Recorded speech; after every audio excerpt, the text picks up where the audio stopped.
এই মুহূর্তে শুধু মিরপুর এবং ঢাকার মধ্যে না, বাংলাদেশের মধ্যে সবচেয়ে বড় এবং সবচেয়ে সুন্দর রুফটপ রেস্টুরেন্ট হচ্ছে নোঙ্গর, যেখানে আছে একসাথে সবচেয়ে বড় ইনডোর, আউটডোর এবং রুফটপ। রেস্টুরেন্টটি এতটাই চমৎকার, আপনাকে কেউ যদি চোখ বন্ধ করে নিয়ে এসে এখানে এসে চোখ খুলে দেয়, আপনার বিলিভ হবে না আপনি বাংলাদেশে আছেন, মনে হবে বাইরের কোনো দেশে চলে আসছেন। এইটার এক একটা কর্নার এক এক রকম ভাইব দেয়। যেমন রেস্টুরেন্টটিতে ঢুকতেই একটা নস্টালজিক রেট্রো ভাইব পাবেন এই 90s এর একটা ক্লাসিক গাড়ির কারণে। আর আপনি যদি ছবি তুলতে পছন্দ করেন তাহলে আপনার ছবি তোলা স্টার্ট হবে এখান থেকেই। আর এই বড় স্টেজের সামনে খোলা জায়গার কারণে আপনার ফিল হবে না আপনি 10 তলার উপরে আছেন, আপনার মনে হবে আপনি কোনো মাঠে খোলা আকাশের নিচে বসে আছেন।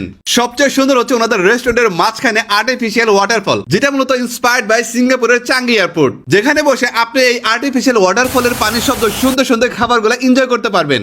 এবং এই ওয়াটারফল দেখতে দেখতে এই সিঁড়ি দিয়ে আপনি চলে যাবেন এটা টপ ফ্লোরে। এই ফ্লোরটা কিন্তু একটু ডিফারেন্ট, এটা বেশি গ্রিনারি, এখানে বেশি গাছপালা আছে, দোলনা আছে, বড় একটা জায়ান্ট স্ক্রিন আছে, জুস বার আছে,